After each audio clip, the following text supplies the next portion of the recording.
diretto. Va ora in onda Lega Liguria con Fabrizio Graffione. Buongiorno a tutti da Genova e dalla Liguria. Oggi 26 gradi, 27 gradi, si sta benissimo perché c'è un po' di brezza marina e soleggiato, e sarà così anche per il weekend, anzi per il prossimo fine settimana le temperature dovrebbero alzarsi di un grado e mezzo. Mare pulitissimo della nostra Liguria per i nostri carissimi ospiti che verranno a trovarci. Ma passiamo subito al primo ospite della nostra mattinata, che è il deputato ligure Francesco Bruzzone. Ciao Francesco, ci sei? Ciao, buongiorno a tutti. Allora Francesco, dove ti trovi in questo momento? Mi trovo a Roma, nell'ufficio della Camera dei Deputati,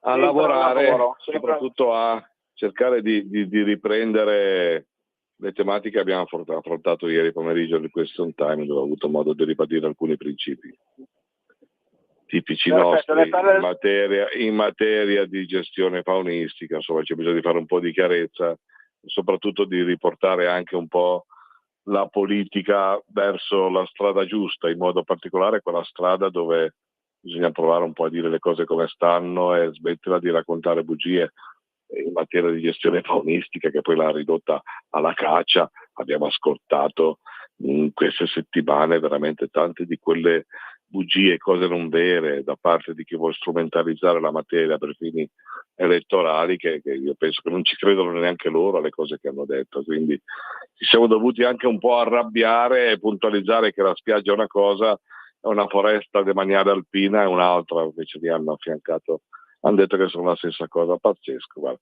cosa pazzesca. Ma scusa lo sfogo, dimmi pure l'argomento che vuoi introdurre. No, lo sfogo. Io volevo introdurre un attimino l'argomento sul decreto sicurezza, perché ce n'è anche qui per Genova e la Liguria, però già che ci siamo andiamo avanti. So che tu ne hai parlato stamattina qui su Radio Libertà. Io ti volevo fare soltanto una domanda sul discorso della gestione faunistica, sulla caccia, addirittura, che ci riguarda proprio da vicino, addirittura i pseudo-ambientalisti hanno diffuso questa fake news che si potrà andare a caccia nelle nostre spiagge. Ecco, qui in Liguria c'è stato un po' di allarme. Guarda, tanto lo dico in modo molto veloce: gestione faunistica non significa caccia, è un'altra cosa. Gestione faunistica significa proteggere, protezione, controllo e anche attività venatoria. La protezione è la cosa principale con la quale tutti siamo attenti, perché gestione faunistica vuol dire anche proteggere. Il controllo faunistico è quello che viene fatto per evitare problemi all'agricoltura, alla sicurezza pubblica e via via, e non lo fanno i cacciatori in attività di caccia, è un'altra cosa. E poi c'è quell'altra roba lì. È nato un problema, una riflessione che è stata fatta, l'ha fatta il governo, sulle aree demaniali, nel senso delle foreste demaniali, perché foreste demaniali dove gli animali sono intoccabili, ogni tanto succede in Veneto, succede in tutte le parti, c'è bisogno di intervenire perché l'eccessiva presenza di animali, in modo particolare di ungulati, crea dei problemi alla vegetazione, cioè reca dei danni a quelle foreste demaniali che sono protette perché sono foreste, ma che poi subiscono dei danni dall'eccessiva presenza degli ungulati, perché mangiano le cortecce degli alberi, dei famosi, tutte queste cose qui. Ha visto la parola demaniale e quindi hanno detto caccia nelle spiagge. In mezzo agli ombrelloni a Ferragosto ci saranno dei criminali che sparano, eccetera, molto ad effetto.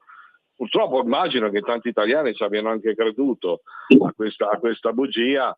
Credo che le persone che hanno voglia di pensare un po', di ragionarci un po', si siano messi a ridere rispetto a questa sparata che hanno fatto Verdi, Movimento 5 Stelle, associazioni che sono andate dietro, ma palesemente soltanto con degli scopi di andare ad abbindolare il sentimento delle persone, la sensibilità delle persone, raccontando delle bugie per scopi puramente elettorali e non per altro. Quindi dobbiamo finirla, di andare un po' verso il corretto modo di fare politica e soprattutto anche smetterla con questo uso strumentale e bugiardo delle tematiche soltanto perché si possono perseguire determinati obiettivi. Poi in un intervento di ieri ho anche un po' smascherato un po' di robe, perché tu non puoi dire certe cose a livello nazionale e poi sul territorio fare l'esatto contrario. Insomma, voglio dire, il Movimento 5 Stelle e i Verdi hanno avvallato in Emilia Romagna un massacro di uccelli migratori sui nidi, sta avvenendo in questo periodo, sta avvenendo adesso mentre noi stiamo parlando, lì, là va bene, e poi si vanno in giro a raccontare altre cose. Lasciamo perdere, veramente c'è ti fa cadere le braccia queste cose qui. Va bene, senti, allora cambiamo pagina e affrontiamo un po' il tema di questa mattinata, decreto sicurezza. Allora c'è stato lo show in Parlamento dell'opposizione e insomma anche qua a Genova e Liguria non è che siamo molto esenti, ecco, dalle borseggiatrici, i treni. Allora quello che ritorno di nuovo lì, ecco. Allora, il decreto di sicurezza, quello che prevede lo sappiamo, l'abbiamo capito, ci è detto, le borseggiatrici, gli occupatori di case, un maggiore rispetto e tutela delle forze dell'ordine, e va in quella direzione lì, quelli che vanno a imbrattare i monumenti, quelli che si coricano in mezzo alla strada dicendo che sta finendo il mondo, queste cose, quelle robe lì. E dall'altra parte questi si sono messi, questi qui intendo le opposizioni, a fare un gran casino, ma se tu fai un gran casino contro queste cose vuol dire che stai dall'altra parte, e questo è quello che mi preoccupa, perché se tu di fronte alle borseggiatrici o addirittura a chi fa uso di minori e di bambini per poter andare a fare degli atti criminosi come quello di rubare eccetera, e poi magari pur di non andare in galera fai 14, 15, 18 figli, se sei costantemente incinta perché se sei incinta, ecco, questo uso strumentale vergognoso anche di questo aspetto umano che sono le maternità, i figli eccetera. Se tu ti metti a protestare contro queste cose vuol dire che stai da quella parte là. A me dispiace veramente che ci sia qualcuno in politica, e hanno dei nomi e dei cognomi, che preferiscono stare dalla parte dei delinquenti piuttosto che da parte di quelli che gli va tutelato il diritto di avere una casa che non te la devono occupare, gli va tutelato il diritto, tutti questi diritti alla sicurezza, perché poi la gente cosa chiede? Chiede di poter vivere tranquilla, serena, e di eliminare questo problema di insicurezza che chiaramente è aumentato nel paese, perché quanto più aumenta l'immigrazione clandestina, tanto più aumenta il problema della sicurezza. Ormai questa qui è un parametro certificato, basta andare a vedere i detenuti nelle carceri, le percentuali, eccetera, tutto lì. Ecco, stanno dall'altra parte.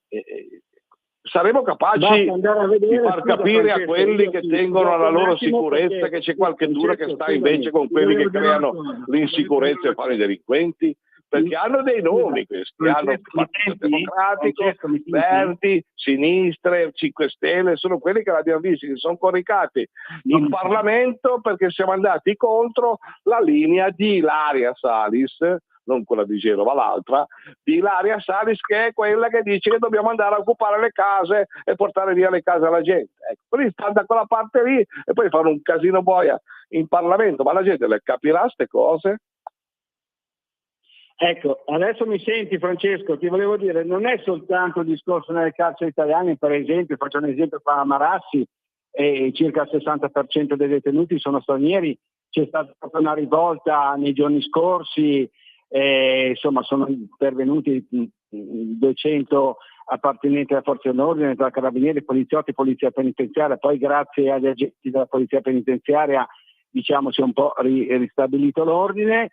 Però lo dicono anche i dati del Ministero dell'Interno. Io l'altro giorno stavo guardando in televisione il direttore Maurizio Belpietro che spiegava appunto questi dati ed è stato contestato addirittura dalla sinistra, da esponenti della sinistra, no? Che negano il fatto che una maggiore immigrazione incontrollata, cioè l'immigrazione illegale, non ovviamente quella sana, quella che si integra, quella che paga le tasse come le paghiamo noi italiani, provoca, perché è indubbio che l'insicurezza è dovuto anche, come giustamente hai ribadito poc'anzi, un aumento della insicurezza, soprattutto nelle nostre strade. Non sono reati bagatellari, perché poi sai, taluni magistrati dicono ma sono reati bagatellari, bagatelle, no? Tra virgolette, perché la rapina della pensionata, qua a Genova ne abbiamo tante, l'altro giorno un ultra settantenne è stato aggredito da un marocchino di 20 anni, ecco, per strada, ed è dovuto andare all'ospedale. Ecco, non sono bagatelle questo, non so se sei d'accordo, Francesco. Ma certamente, ma è un po' una cosa anche matematica, cioè tu arrivi qui clandestinamente, fai il clandestino, non hai lavoro e quindi in qualche modo cosa fai? Vai a rubare, vai a fare il delinquente perché tu vieni qui per quello, perché non hai altre vie d'uscita. E noi dobbiamo intervenire lì, quindi quando diciamo che c'è un collegamento diretto fra la criminalità e l'immigrazione clandestina è la verità, perché questi sono i dati.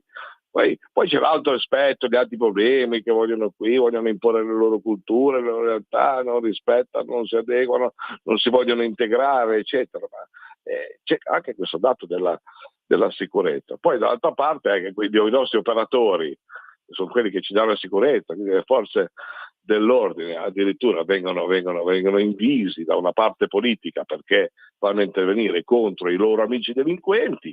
Io queste parole dico molto, molto, molto chiare, sono anche parole pesanti, molto schiette, ma sono un po' i fatti. Ecco, la gente deve capire queste cose qui. Poi, per l'amor del cielo, uno quando poi va a votare, come è avvenuto a Genova, può anche votare per il partito di Ilaria Salis, che sostiene che le case dei genovesi, quelle che possono essere tranquillamente portate via da altre parti. L'hanno anche votati, va bene, io rispetto questa volontà, però sappiano che stanno da quella parte lì, quindi che non devono più farsi prendere in giro, perché concretamente poi l'abbiamo visti anche in Parlamento. Ogni volta che fai qualche cosa a tutela della sicurezza dei cittadini c'è una parte politica che sta dalla parte dei delinquenti. Allora, ascolta, abbiamo ancora un minuto, velocissimo. Il prossimo step che io attendo, che credo che attendano milioni di italiani, senz'altro la maggioranza degli italiani, è quello della difesa è sempre legittima. Questo è un pallino che io ho da anni e che tanti radioascoltatori mi chiedono, eccetera, ma quando lo facciamo la difesa è sempre legittima? Sarà il prossimo step questo, Francesco? Ma questo è un principio sacrosanto. La Lega ha sempre fatto questo tipo di battaglia e si è sempre arrabbiato ogni volta che qualcheduno si è difeso dal rapinatore che gli entrava in casa e che poi veniva condannato non il rapinatore ma quello che si è difeso. Sono quelle cose che vanno chiarite, quindi io penso che ci sarà un ulteriore passaggio che va in questa direzione. Poi ti diranno che sei di destra, ma se io dalla parte del povero pensionato che sta in casa e che si difende rispetto al rapinatore, io sono di destra perché faccio quello, devo stare dalla parte del rapinatore perché essere di sinistra vuol dire stare dalla parte del rapinatore, ma questo non lo so, ecco, ma sono quelle cose banali che sono l'ABC del vivere comune. Tu entri in casa mia e io non mi posso difendere, cosa faccio? Ti devo dare, se vuoi l'elemosina posso anche decidere di dartela, ma se entri armata con una pistola o un coltello, mi leghi o altro, mi porti via tutto, metti a rischio la mia incolumità, quella della mia famiglia, e finché posso mi difendo. Siamo di fronte anche qui all'assurdo degli assurdi. Ci siamo, la Lega c'è comunque, sempre comunque in prima linea e sempre comunque convinta del fatto che dobbiamo stare dalla parte della gente per bene, della gente che lavora, della gente che ha lavorato e giustamente fa il pensionato, della gente che deve essere tranquilla quando va a ritirare la pensione, della gente che se va via una settimana in vacanza, quando torna a casa deve avere la propria casa libera di poterci rientrare, non occupata da qualche delinquente che magari oggi fa anche il parlamentare europeo, perché l'abbiamo vista, ritorno sempre lì perché è una di quelle cose che mi fa incazzare in modo particolare. E dobbiamo essere tranquilli quando andiamo per la strada, sono cose talmente banali che dobbiamo fare tutto il possibile per garantirle alle persone per Benissimo. bene che poi costituiscono Tempo a la nostra disposizione con società. te terminato, perché abbiamo il nostro secondo ospite della mattinata, che è il consigliere regionale Armando Biasi. Ti ringraziamo, Francesco. Ti auguriamo grazie a voi, buona giornata buon a lavoro, tutti. grazie per essere stati con noi. Bene, allora grazie al nostro deputato ligure Francesco Bruzzone, che magari non ha sentito l'ultimo passaggio, e come ho annunciato poc'anzi dovrebbe essere già in linea il nostro consigliere regionale e presidente della terza commissione attività produttive, Armando Biasi. Ciao Armando, ci sei? Buongiorno a voi e grazie dell'invito. Allora, continuiamo un attimino il discorso che stavamo facendo con Francesco Bruzzone sul decreto sicurezza e andiamo un po' più sul territorio, perché come sapete Armando è stato sindaco a Valle Crosia, proprio a pochi passi dal comune di Ventimiglia, e lì c'è l'imbuto d'Europa, l'imbuto d'Italia, diciamo, ecco, l'imbuto d'Italia, e ci sono dei problemi di sicurezza mica da ridere. Sì, diciamo che finalmente riusciamo a vedere, noi che amministriamo il territorio, decreti di buon senso che permettono a chi deve dare delle risposte al territorio, coloro che siamo in prima fila, che siano i sindaci, che siano gli amministratori locali, con soprattutto la tutela anche dei nostri uomini e donne che lavorano nelle forze dell'ordine, che spesso non avevano le condizioni per difendere quello che fondamentalmente sono diritti e doveri. Quindi sicuramente sono orgoglioso di poter aver appreso che finalmente con questo decreto si dà forza a coloro che vogliono la tutela dei cittadini.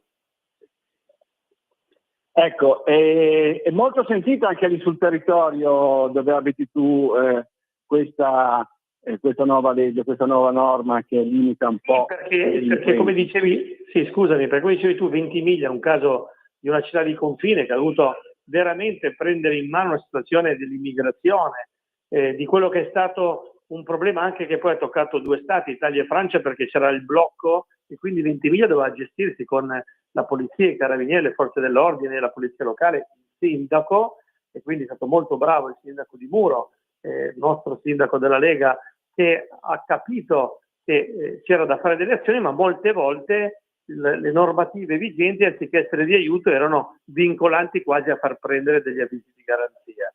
Mentre in questo caso il territorio dice grazie, perché può finalmente anche intervenire su molte casistiche che fino ad oggi si girava dall'altra parte, perché tanto la norma non veniva nella condizione di poter essere attuata. Ecco, senti, tu hai citato il nostro sindaco Flavio Di Muro, che ringraziamo per l'ottimo lavoro che sta facendo sul territorio, e la situazione da quando c'è lui mi sembra che comunque in ogni caso, tra mille difficoltà, mille problemi, gli attacchi della sinistra, eccetera, mi sembra che sia un po' migliorata, almeno mi dicono degli amici dell'estremo opponente ligure. Guarda, io abito vicino a Ventimiglia, devo dire che a parte piccole situazioni, ma il grosso è stato messo a posto, e credo che il sindaco con questo nuovo decreto sicurezza, in accordo con il comitato di sicurezza, in accordo col prefetto e il questore, sicuramente potranno completare quel lavoro di riqualificazione intanto sulla sicurezza urbana con l'aspetto della videosorveglianza, che è fondamentale, ma contestualmente nella repressione dei reati piccoli, medi e grandi potrà far sì che attraverso il controllo puntuale che il sindaco sta facendo con le forze dell'ordine, che come sempre ringrazio per il loro enorme lavoro, prefetto e questore, sicuramente ci sarà la chiusura di un cerchio, perché siamo anche tutelati per ciò che riguarda anche questi aspetti di disordini urbani. Ecco, allora cambiamo pagina e torniamo un po' qui a Genova, in Regione Liguria. In questo momento tu sei nel Palazzo della Regione, sempre al lavoro, come mi hai detto poco fa. C'è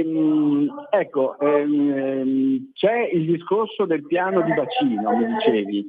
da affrontare Sì. anche. Diciamo che sono tante le tematiche che in queste settimane come Consiglio regionale abbiamo portato in adozione, tanto quanto la riforma di Alisa a livello sanitario, quanto un nuovo decreto per ciò che riguarda l'aiuto delle piccole e medie imprese per quotarsi in borsa. Nello specifico stiamo lavorando come Commissione 3 e come Commissione 4, insieme con l'assessore Gian Pedrone, per ciò che riguarda la innovazione del regolamento sui piani di bacino e sulle messe in sicurezza idraulica del territorio, perché dopo 25 anni, nel mese di giugno, sono già portate e votate in commissione di riferimento il nuovo regolamento che darà uno strumento più facile di lettura ai sindaci e soprattutto aggiornato con un nuovo calcolo fatto dal Politecnico di Milano che va ulteriormente a creare i presupposti di oggettività e delle casistiche di quando il pubblico deve fare delle opere pubbliche in alcune zone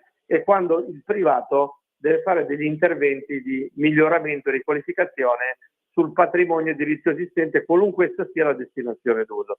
Quindi è stato un lavoro enorme dell'assessore del settore di suo riferimento, il dottor Boni, il dottor Berruti, e noi come commissari e ovviamente io come presidente e anche come tecnico sono fiero che siamo arrivati a 1 metro dall'arrivo, per cui credo che sia il mese di giugno il mese che si completerà l'atto deliberativo.